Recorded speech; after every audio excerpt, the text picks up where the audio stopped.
Hey there, guys. All right, today we are back with the final episode of the Battle of Kursk series by Extra History. Kursk, Control of the Eastern Front, Part 4.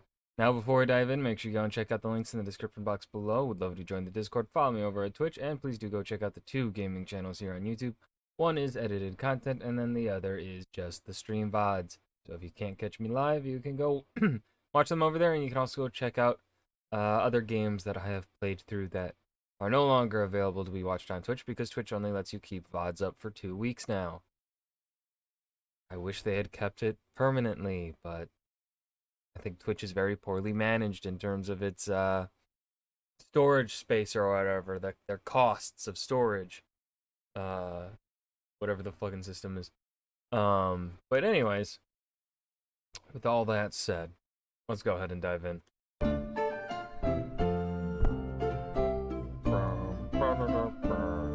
The race for the East was on. In both the North and the South, German divisions were reporting heavier than expected resistance by the Red Army, and in the sky, the Soviet Air Force was giving the Luftwaffe a run for its money. Mud and mines slowed the advance. Operations were behind schedule at almost every point. But at the same time, Soviet High Command was receiving reports of breaches in the first line of defense all along the front. Messages were coming in about the ferocity of the Tiger Corps.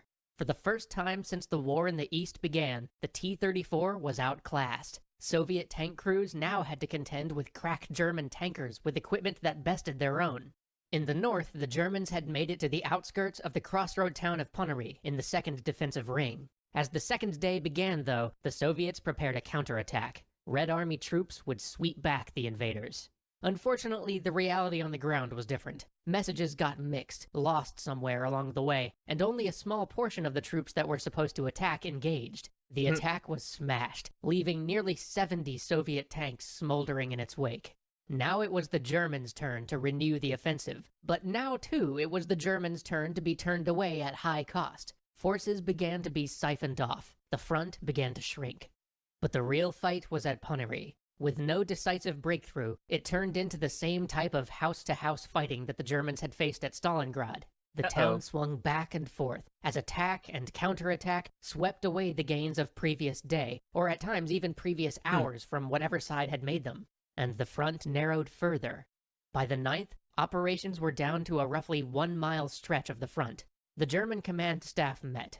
There was a disagreement, not about whether the assault had stalled or whether the operation had failed. In that, they were all in morbid agreement. Rather, the remaining question was whether they withdraw or continue to try to apply pressure on the North, simply to divert resources away from the defense of the South, Germany's last hope for a resolution to the war in the East.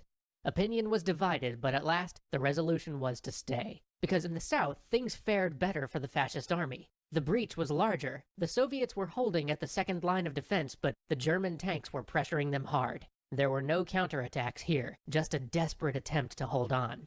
Vatutin, the local Soviet commander, decided to dig in his T-34s. Literally dig in. He didn't just have his men throw up defensive structures in front of them. He had them buried up to the turrets. So, in the middle of this sweltering and humid July, his men were out burying their tanks, turning these mobile beasts into small hills, or rather small hill fortresses. Because the truth was that in the South, there was a stronger Tiger presence. The T-34s were getting hammered in the field, but by burying them, they essentially became highly defensible anti-tank guns. The small profile of the turret meant that the Tigers would have to get close enough that their superior range was no longer an advantage, and the T-34's turret was so stoutly constructed T-34 was the second most produced tank of all time. 84,000 produced. What was number one? that even a direct hit, as difficult as that would be on a target that small, might not disable it.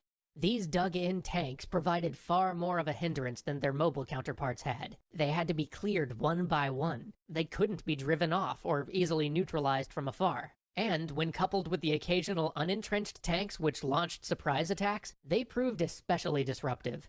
Still, the panzers advanced, slowly carving their way forward through the second line. And as more reserves were called up, the third line began to look paper-thin.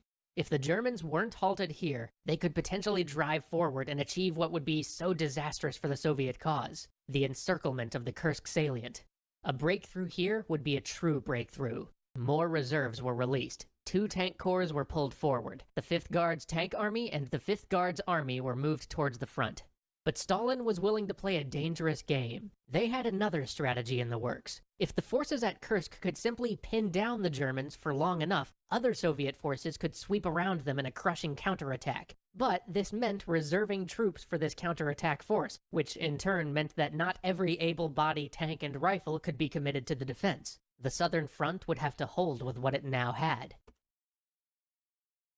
I feel like we're getting a lot of information in this episode that maybe should have been spread out more. I don't know. Like, this is very fast paced. And we're finally talking about the Battle of Kursk in the series on the Battle of Kursk. I feel like we did spend a bit too much time probably setting up the Battle of Kursk, and I think we should have actually spent more time here. More than, 2 episodes? Right? I think we spent 2, like, the last episode was when the Battle of Kursk was truly starting. The first 2 episodes were all pretty much set up for it. I think they should have done, I don't know, it's just, the vibe isn't for me here, for this episode series. But then, the mist and the rain swept in, bogging down the Germans, again causing delays. Still, they pushed on. Slowly, they clawed their way forward, under constant artillery fire, through minefields and past entrenched tanks. But just as it looked as though the front might crack, the Soviets swept in with a massive tank counterattack. It was beaten back, but again, it slowed the advance. Even still, the southern German front was continuing to press forward, especially the SS divisions, which fought with the ferocity and madness that had come to characterize these war criminals and butchers. One SS I love that added detail there. War criminals and butchers. Love it. rifle division was pinned down by a railway. Their company commander was wounded, and a second lieutenant named Joachim Kruger took over. He fought like a savage. Twice wounded, he continued to fight. A T-34 flanked his company, and he charged it by himself. What? Then, in the hail of fire, a bullet ignited a smoke grenade that he'd been holding in his pants pocket. He ripped off his pants and undergarments, and continued to lead the fight. Butt-ass naked, he charged the Soviets? Against such madness, what could the Soviets do? But the order came down from on high that the front must hold, and so they would. It would be a fight to the last, because after this line there was nothing. Just open ground, and the possibility of a lot of trapped men. As each day passed, attrition favored the Soviets, but held ground meant that the Germans had a chance to repair any damaged vehicles that now stood in the rear. Still, even with these repairs, the German tank corps were but a fraction of the strength that they had initially started this offensive with, and their infantry reserves had run out. The decisive showdown had to come, and on July 12th, it did, on the fields of Prokhorovka. The Germans were on the verge of the breakthrough they needed to seal Operation Citadel. Something had to be done. The Soviets' 5th Guards Tank Army, which had been brought up, was finally deployed to surprise and cut off the German advance. On the morning of the 12th, with artillery raining down, 1,000 tanks met in the field. Pew, pew. At first caught off guard, the Germans met, then fought off the Soviet charge. Hundreds of Soviet tanks were left smoldering ruins, while fewer than 50 German tanks were damaged beyond repair. But the breakthrough that the Germans so desperately needed did not happen. The advance had been halted for the day, again. And then, word started to come down. The Allies had invaded Sicily. Hitler ordered the operation called off, the troops recalled to fight a European invasion. His officers protested. They were so close. But he would not hear of it. The order was given. Manstein planned to give it one last push, but even as this was getting underway, Stalin's long-planned counterattack was beginning to roll out. The Soviets would hit the Nazi German forces with a force size and ferocity they were not expecting. It was a total rout. The Eastern Front collapsed. After this, the Germans would never again go on the offensive in the east. They would never again have a major victory against Soviet forces. They would fall back, and back, and back, until nearly 2 years later, Soviet troops entered Berlin. And that was the Battle of Kursk, Control of the Eastern Front, Extra History Part 4. I think overall you can definitely tell that this is one of their earlier series, just based around, the pacing of it all. The writing of it and such, etc., etc. It's okay. It's certainly not the quality that I expect from Extra History today.